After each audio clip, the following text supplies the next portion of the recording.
माझ्या नेतृत्वाखाली विश्वास ठेवून आपण जिल्हा परिषदेमध्ये 9पैकी 7 आणि पंचायत समितीला 18पैकी 12 सदस्य निवडून दिलेले. त्यामुळे पंचायत समितीवर आपली सत्ता आहे.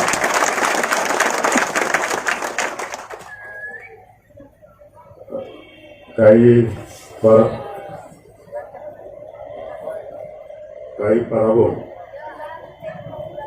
आपले झालेले त्याची सर्वस्वी जबाबदारी मी स्वतः स्वीकारतो. कुठतर मी कमी पडलेला आहे. अजून जरा जास्त नियोजन केलं असतं तर नक्कीच 9पैकी 9 आणि 18पैकी किमान 15-16 तरी यायला पाहिजे होती अपेक्षा होती. परंतु असो, जो काही नारा मी आणि आमदार साहेबांनी दिला होता, कार्यकर्त्यांनी जीवाचं रान करून या 12 पंचायत समितीचे आणि 7 जिल्हा परिषदेचे उमेदवार आपण निवडून आणले. त्याबद्दल मी सर्व माळशिरस तालुक्यातले कार्यकर्त्यांचे या ठिकाणी आवर्जून आभार मानतो.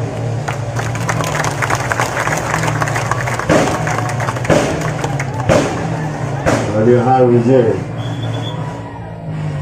जनशक्ती विरुद्ध जनशक्ती असा झालेला. किती प्रचंड प्रमाणात पैसा आपल्या तालुक्यात वाटला गेला हे सगळ्यांनी पाहिलेला. त्यामुळं माळशिरस तालुक्यातल्या सर्वसामान्य जनतेचा हा विजय पुन्हा एकदा दाखवून दिलं तुम्ही की माळशिरस तालुका आदरणीय विजयसाहेब पाटलांच्या मागून बिलकुल हटत नाही. त्याची 4थ्या वेळेस तुम्ही पोचपावती दिलेली आहे. त्यामुळे मी हात जोडून माळशिरस तालुक्यातल्या जनतेचे या ठिकाणी आभार मानतो.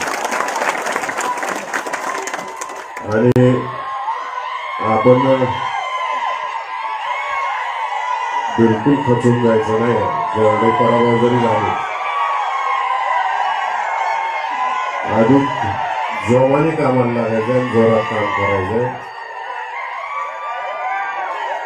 आता 3 वर्ष आहेत आपल्याला बारकाईनं अभ्यास करायला आणि दुरुस्त करायला. आता निश्चितच आम्ही सगळी नेते मंडळी तुमच्या सगळ्यांच्या कार्यकर्त्यांच्या सल्ल्यानुसार 100% करू एवढं मी या ठिकाणी तुम्हाला सगळ्यांना ग्वाही देतो आणि चुकीला माफी नाही हेही सांगतो. जे निष्ठावंत आहे ते निष्ठावंतच आहे. निष्ठावंतांच्या मागे 100% आम्ही उभं राहणार एवढं शब्द मी तुम्हाला सगळ्यांना देतो.